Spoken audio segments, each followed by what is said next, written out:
Tonight, another Conservative MP makes an exit.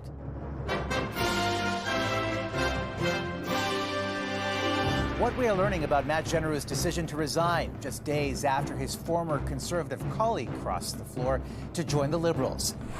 Plus, how Canadian travelers could be impacted by massive disruptions in the U.S. starting tomorrow. They're not exempt from this reduction. They will be affected by it. Why dozens of major American airports are deliberately canceling thousands of flights. And Prince Harry's mea culpa. I would like to apologise to Canada for wearing it. I'm going to wear this from now on. The ball cap that had Canadians crying foul, and what he's saying about why he wore it.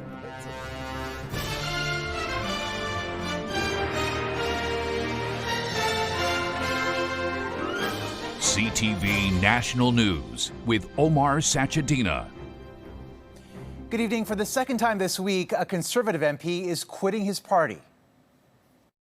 Alberta's Matt Jeneroux, who represents the riding of Edmonton Riverbend and was first elected in 2015, revealed today in a letter that the decision to resign was not an easy one, but one he believes is the right one.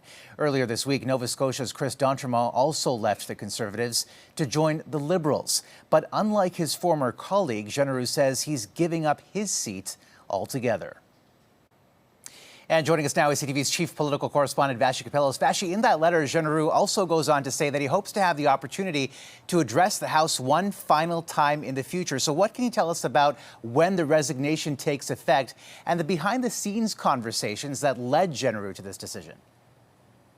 So interestingly, it's Pierre who announced late in the day today that Matt Jeneroux would not officially resign his seat until the spring, which is significant because it keeps the numbers kind of as is in the House of Commons, particularly ahead of the budget vote. As far as what happened behind the scenes, this is from talking to multiple sources, both on the government side and people close to Jeneroux. I am told that as recently as yesterday morning, there was a meeting of senior staffers in the Prime Minister's office and Jeneroux. All the parties left that meeting thinking it was a done deal, that he would cross the floor to the Liberals. The Conservative Party got wind of his name being speculated, and party brass, I'm told, reached out and very specifically sent a message to Mr. Jeneroux, that it would not be without consequence if he did that. There were more conversations into today, but ultimately Matt Jeneroux decided, I'm told by a source very close to him, that he couldn't trust the Liberals and it was no longer tenable to stay with the party, the Conservatives. The fact that these cracks are being publicly exposed, though, what does it say about Pierre Poilievre's ability to keep this caucus together ahead of his leadership review in January? I mean, there's no getting away from it, Omar. This was a bad week for Pierre Poilievre's leadership, and you don't want to have bad weeks a few months out from an official leadership review in January in Calgary. I think it's a drip, drip, drip, and we'll see what drips next. Omar? All right, Vassy, thank you. And late tonight in a post, Jeneroux wrote, "I want to be clear that there was no coercion involved in my decision to resign," adding that he had a great conversation with Pierre Poilievre, who wished me all the best, as I do him. Jeneroux says his decision reflects his desire to spend more time with his family. Also in Ottawa tonight, Prime Minister Mark Carney's minority government has survived the first in a series of confidence votes connected to the federal budget. By a vote of 198 to 139, the Liberals, Bloc Québécois, NDP and Greens defeated an attempt by the Conservatives to reject the finance minister's economic plan. The stakes will be raised again tomorrow when a bloc amendment opposing the budget will be voted on. If the Liberals survive that, the final vote to approve the budget is expected the week after next.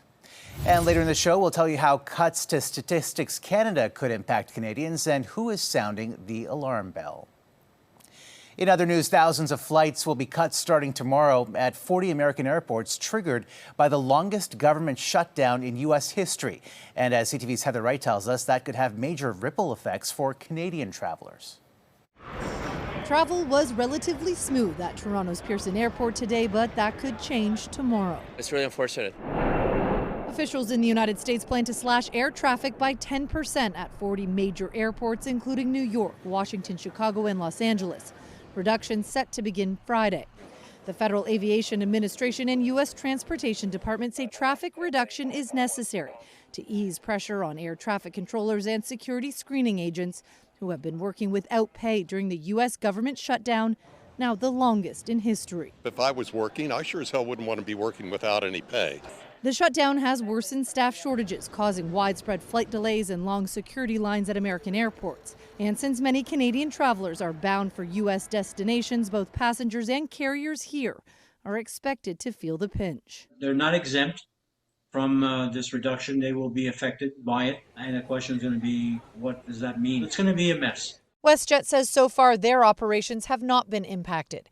We are continuing to monitor the situation and proactively manage our operations to minimize any potential disruptions going forward. While Air Canada says we are monitoring the situation and awaiting more details, adding for customers who may be connecting onto U.S. domestic flights operated by our partner United Airlines, we have put in place a goodwill policy to allow them to change or defer their travel with no change fee. Experts warn even domestic flights could be impacted. For example, a flight from Toronto to Vancouver spends about half of its flight in U.S. airspace. Now, carriers could opt to fly through Canadian skies to avoid any disruptions, but that would add another hour to the length of that flight. Heather Wright, CTV News, Toronto. A BC ostrich farm has lost a legal fight to stop the mass cull of hundreds of birds. The Supreme Court of Canada has declined to hear an appeal. Here's CTV's senior correspondent Judy Trin on the ruling and the reaction. You want to know what pain looks like, Canada? The end of a saga that began last December when dozens of birds died on the Universal Ostrich Farm. She's going to lose everything she's ever loved for 35 years. The Canadian Food Inspection Agency found traces of H5N1 in 2 dead birds and ordered the flock to be culled to contain the virus. The farm fought the order to the Supreme Court, which dismissed the case. We obviously are pleased to see the decision of the Supreme Court. This is a decision that is following the science and evidence. More than 300 birds will now be euthanized. Virologists say testing the birds is not an option. We don't know where the birds might be shedding virus if they are indeed still infected. These are 7 to 9 foot tall birds that are very strong, very fast, very dangerous to people. Under the Health of Animals Act, the CFIA can now move ahead with depopulation and disposal and warns that attempts to obstruct the work of its officers could result in prosecution. Dozens of protesters continue their march. Today you test our faith like you've never tested our faith before. Praying for a change of heart. The farm was supported by members of the Trump administration, including Secretary of Health Robert F. Kennedy Jr. and Chief of Medicare Dr. Mehmet Oz. An American billionaire also contributed $50,000 to the farm's legal fight. The Canadian Food Inspection Agency, left unchecked, it's steamrolling our agricultural sector. The aim of the culling order, or the stamping out policy that CFIA is carrying out, is to protect trade and contain the outbreak. It's a policy that numerous nations have signed on to. Omar. All right, Judy, thank you. The Supreme Court of Canada will hear appeals challenging Saskatchewan's school pronoun law. The law was challenged by the Regina organization You Are Pride. It prevents children under 16 from changing their names or pronouns at school without a parent's consent.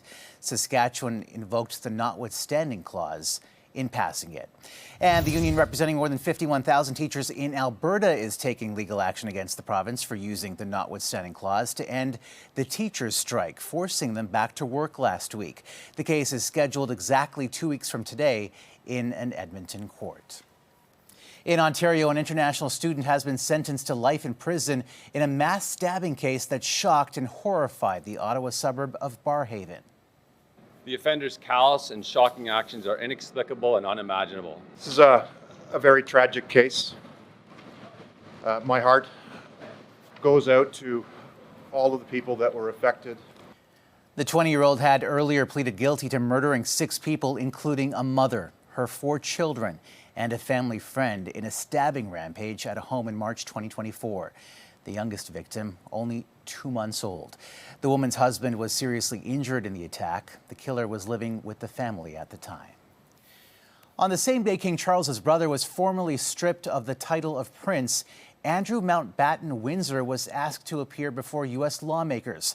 Democrats want the former prince to sit for an interview as part of their probe into sex offender Jeffrey Epstein. But the U.S. government can't compel a foreign national to testify, and Andrew could simply ignore the summons.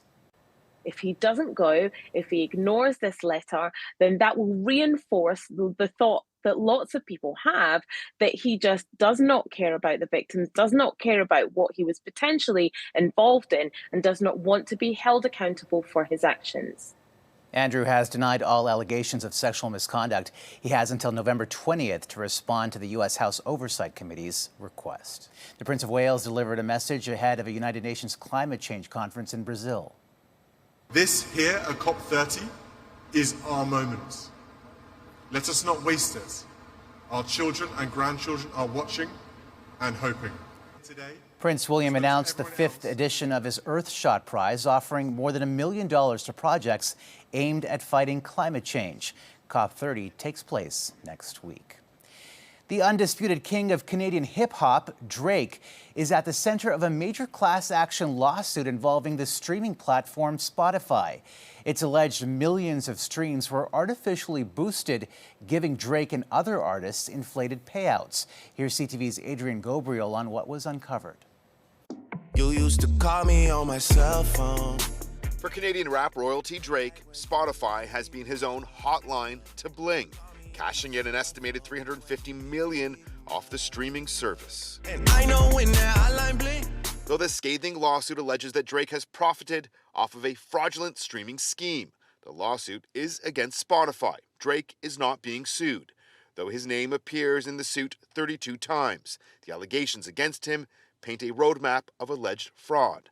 Filed in a California district court, the suit states that Spotify knows, or should know, that music streams for a particular song have been artificially and fraudulently inflated through the use of bots. If we don't have strict rules and laws around streaming of music, we're going to see a lot of fabricated numbers. A Spotify spokesperson says the company in no way benefits from the industry-wide challenge of artificial streaming, going on to say they use best-in-class systems to combat it and safeguard artist payouts. It would benefit them a lot to exaggerate the amount of people that are using the streaming service. You hating on numbers untouchable, they got the data wrong. The lawsuit claims that over a 4-day period in 2024, at least 250,000 streams of Drake's song No Face originated in Turkey, but were falsely geomapped through the coordinated use of VPNs in the United Kingdom. In September, Drake became the first artist to reach 120 billion streams on Spotify. The platform pays out royalties through a stream share model where a pool of money is divided based on each artist's total streams. It's the smaller artists that are being affected the most. Requests for comment from Drake's representatives have so far gone unanswered. The lawsuit notes that while Drake is being used as an example, there are others. He doesn't stand alone. Adrian Gobriel, CTV News, Toronto. Coming up. What type of impact has this had? You saved my life. You saved my career. A CTV cameraman's emotional reunion with a surgeon he says transformed his life.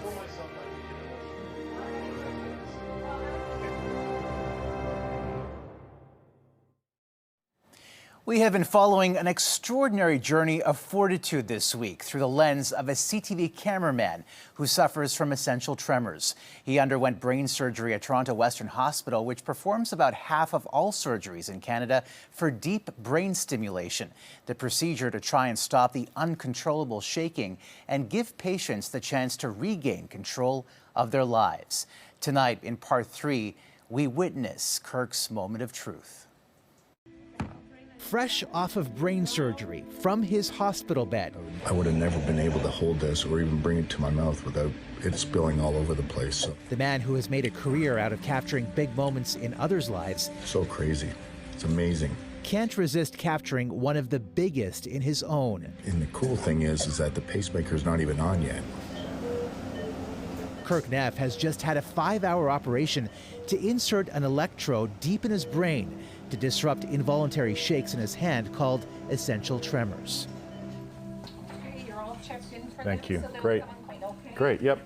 2 weeks later, we are joining Kirk for his appointment as a doctor switches on a current that Kirk will eventually be able to control himself through his phone to stop his tremors.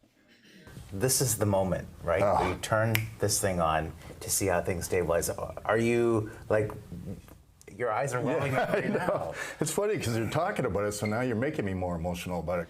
What I need you to do is what we... It begins with a quick test to see how Kirk's hand reacts before the current is on. Okay, let's go for it.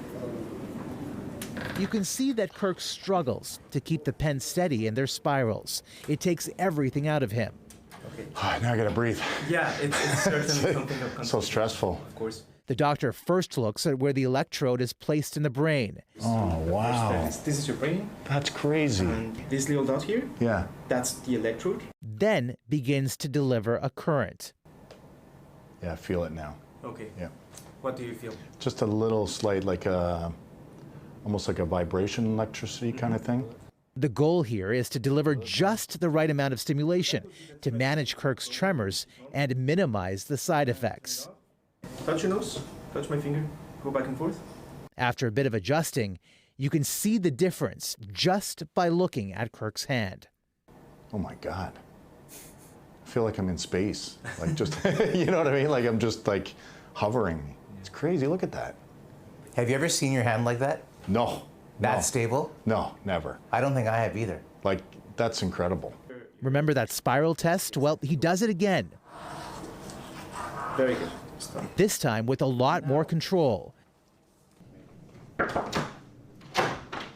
Hello, how are you doing? Good to see you. Good to see you too. It's been quite a while. Weeks later, when Kirk finally meets the surgeon who did the procedure, Dr. Hodai, for his follow-up, it's an emotional reunion.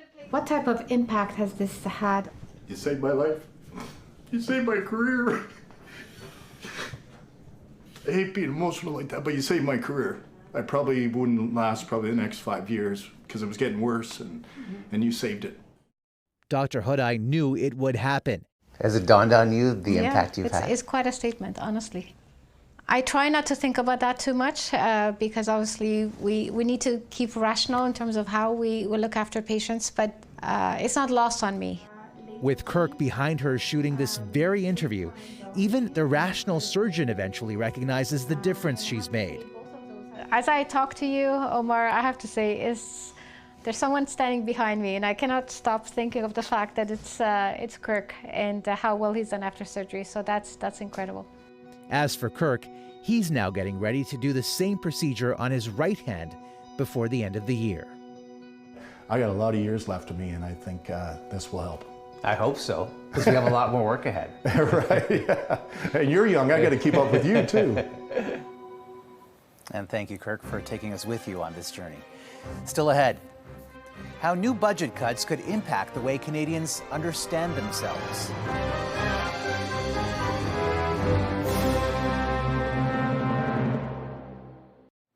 Warnings tonight, new cuts in the budget could compromise a trusted tool that gives Canadians valuable insights into the country. CTV's Abigail Beeman explains. It really worries me. Munir Sheikh is concerned about Statistics Canada cuts in the budget. He resigned as Canada's chief statistician over the Harper government's 2010 decision to kill the long-form census and says there are already substantial data gaps, which will now multiply. Cuts at an organization like Statistics Canada is an indication that our country is getting poorer and we can't afford to do the things that are an absolute necessity.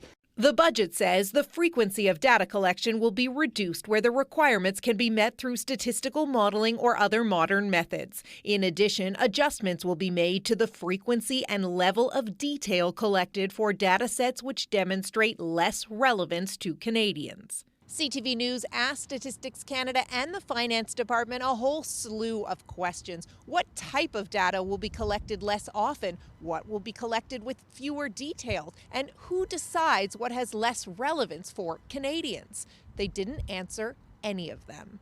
A statement from a Department of Finance official says further details will be available in due course. Lack of information always makes me nervous. Biostatistician Erica Moody says the work of Statistics Canada is critical from government to business to community. Cuts to these data or data collection, the fineness of this data collection could impact things like transit lines in my neighborhood. On the other side, as a researcher, it also affects the work done by my students. Oh, and from our archives, among those in support of Statistics Canada during the long-form census death fiasco, then Bank of Canada Governor Mark Carney. We will need to evaluate the impact of any proposed changes. The former head of Statistics Canada warns if the Canadian economy gets worse, even further and worse cuts to data are very possible. Omar? All right, Abigail, thank you. Still ahead, what Prince Harry is saying about why he wore a Dodgers hat at the World Series.